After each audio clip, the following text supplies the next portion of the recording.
Just a quick reminder that you can check us out every week on Spotify, Apple Podcasts, or YouTube. You can also join our Discord or Reddit page at r/SplitViewPodcast. Links are all on our YouTube channel. Tip of the fedora, everyone. Welcome to FlickView, everyone. Tip of the fedora. Hope you're having a good day. Jody is looking very angry that I did that, and I'm concerned for my safety right now. I'm going to tip his fedora. That's what I'll say. Why are you insinuating that I wear a fedora? Why are you doing this? It's a trilby, excuse me? It's a trilby? No. He only takes it off for the videos. There was a dark part of my life where I was genuinely considering buying a fedora before that became a meme. That's fucking sad. The only reason why I couldn't, because I was a chillin' and I couldn't go to the shops and I didn't have money, so that's what stopped me. That's fucking sad. So, you know what? God works in mysterious ways, doesn't he? Yeah, really. Yeah. Isn't that a... That's a very good spirituality. Maybe that's your connection to God right now. Because I have such a strong connection to Jesus. I know you do. Here's what a hot take about religion. Why does Satan punish you for being bad? Isn't he the Lord of Darkness? Doesn't he like bad things? Why is he punishing you? Good point. Yeah. I guess. I don't know what to say to that. Yeah. Let's talk about the movie that we watched. Checkmate, atheists. Oh, you got him. I mean, checkmate Christians. Checkmate for atheists. Yeah, what movie did we watch, Jody? Because you couldn't remember. Again, I forgot. Every week, I forget because I have the memory retention of a Jody remembered what I ate, even though I didn't. I remember Tom's dinner over the movie that we spent 2 hours watching. Jody literally remembered that I ate a Caesar salad, and he couldn't remember a movie that we spent 2 hours on. It was good. It was good. See, there you go. I'm right. Yeah. We watched Being John Malkovich, and it was a good movie. What the fuck was this movie, though? Now, that's something I can't tell you. It's progressive for 1999. Here's the thing. I literally cannot see any circumstances why this movie got funded. I cannot think of a single reason that the crackhead who brought this script to a company to be like, I want to make this movie. So it's about this guy. Yeah. He starts a job at a floor which is just small. What was his name? I can't remember. Like Chad or something? No, fuck no, it wasn't Chad. I think it was Chad. It was not Chad. Look it up while I ramble.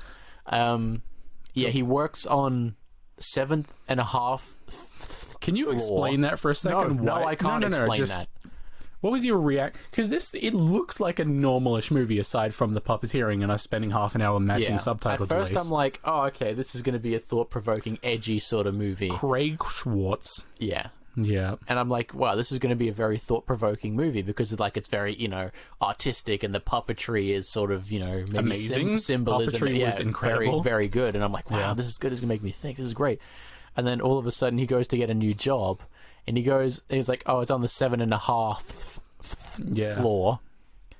And he's like, that's a bit strange. There's a whole scene of him in an elevator, like, looking at the buttons, and this lady was like, first time, 7.5. She fucking wrenches a crowbar in the door.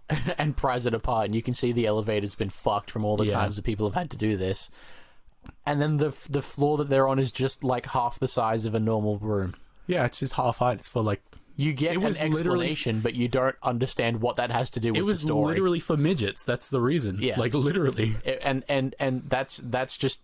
in the whole story. That's just in the whole movie. And you never find out what it has to do with the plot. It's just there. Literally, like... it's just there. Basically nothing in this movie has to do anything with the plot. There's a girl who likes to fuck John Malkovich while he's another woman.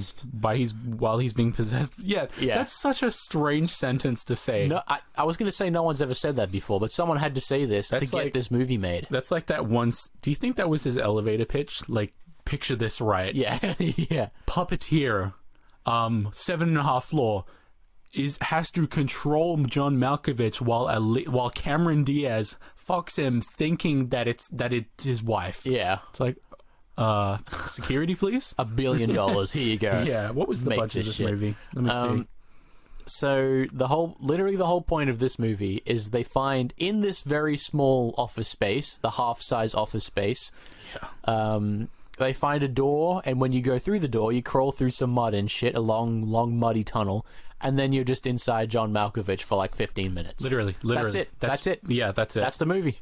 And then they start a business where they try and well, they do. They sell like the 15 minutes, and and when the 15 minutes is up, you get ejected from the sky onto a highway. What, like why? Like so? I don't know. This is like an Adult Swim movie. Like why would so many? Why did the receptionist just have a hearing impediment? And then I don't know. Why did the fucking boss think he had a speech impediment? Why did he write a random symbol on a card and be like, oh, sort these?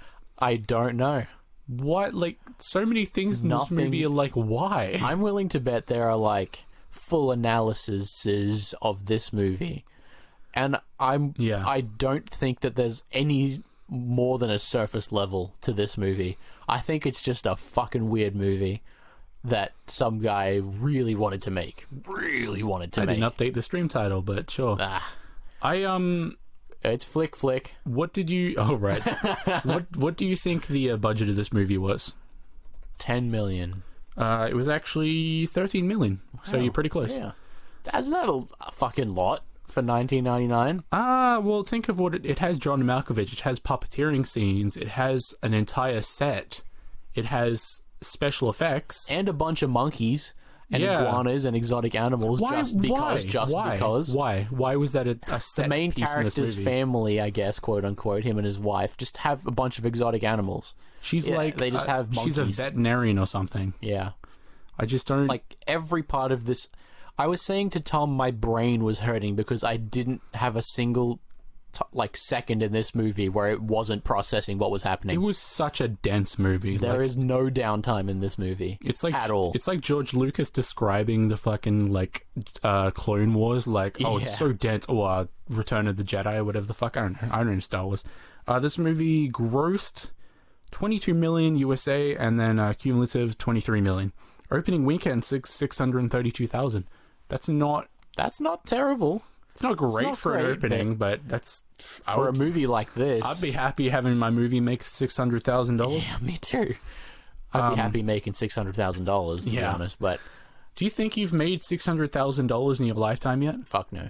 What if it turned out you actually have, but you spent that much? Would that make you feel sad? It physically wouldn't be. I know that I've probably made close to 100. What if it was that? What if $200,000 you've spent that much money in your lifetime? I can't be mad about it. It's not like I can save every single cent I make. I have to live. Every time I do my my group summary, like tax return, it shows me how much money I've made. Obviously, and I always get sad about it, and I'm like, I spent that much money. I have to live. I can't fucking save every cent. And if you do, one, you will never have any fun, and two, it becomes useless. If you're not going to spend it on anything, then what's the point in even having it? I guess so. You can save it and save it and save it, but you have to save for something. It sounds like someone who would buy expensive headphones on a whim and an RTX graphics card on a whim. Yep, exactly. I'm a consumer, man. One of the quotes on IMDb is, "Craig, honey, it's time for bed." Oh, Craig, honey, it's time to get up. How many times do you think we heard that while we tried to sing it? It's time to get up. Craig, honey, it's time to get up.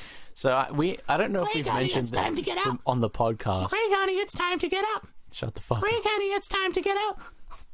Does that disturb you that I can do that voice? No. Hey, Jordy, it's me. It's your friend Tom. Hey, Jordy. I've discovered a whole range of voices I can do by strangling myself. Yeah. Yep.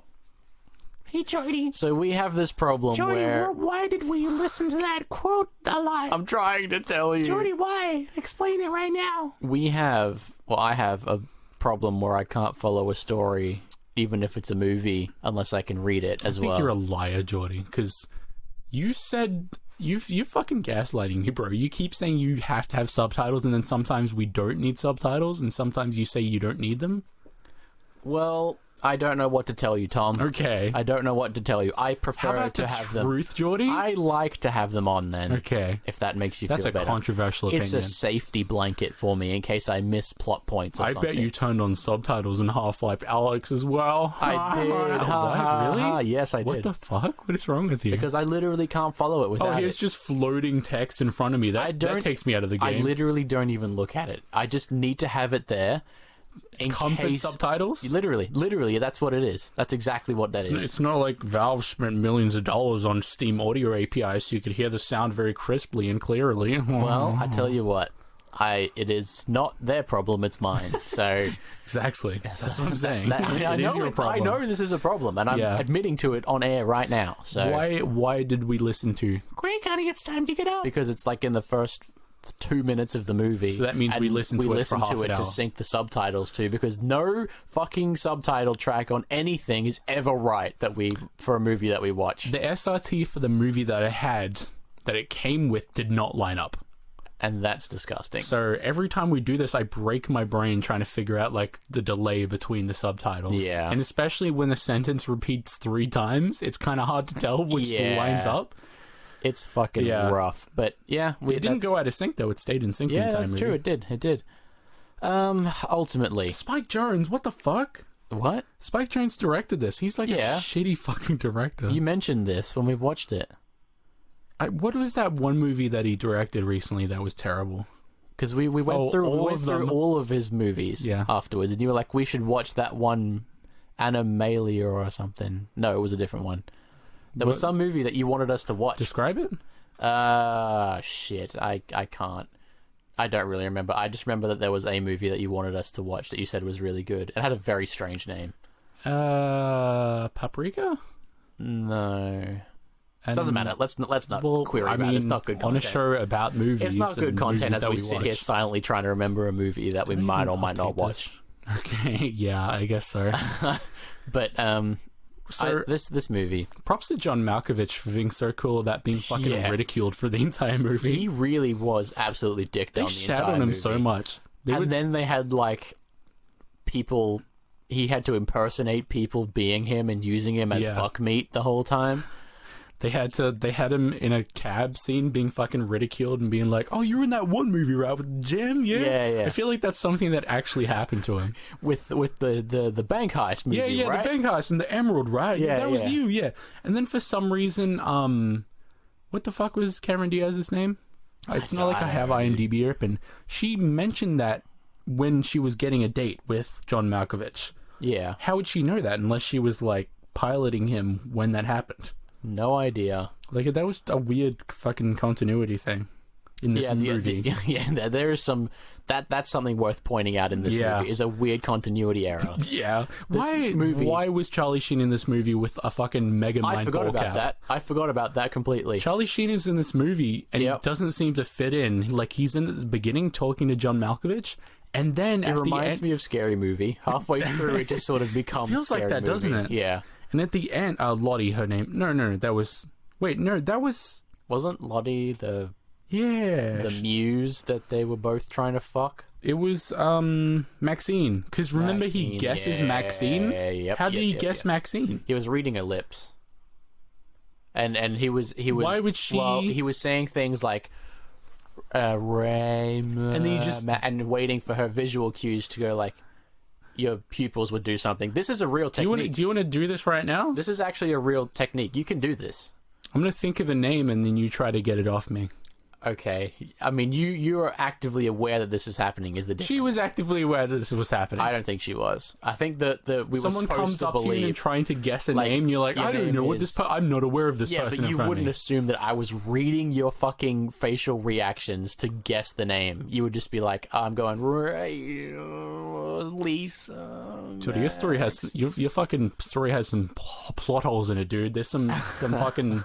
Some holes in your story there, dude. There's plenty of holes in me, dude.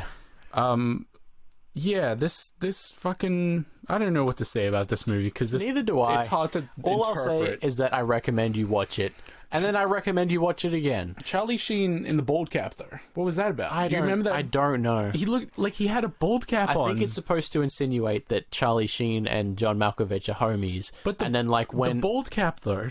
It was the worst bald cap I've ever seen in my entire life. I don't know what to tell you, dude. Like, I feel like Charlie Sheen doesn't have enough hair to have... It's like they intentionally fucked up the... Like, he has a full head of hair. Yeah, but not that much to have it bulging out the top. Not like they can fucking, like...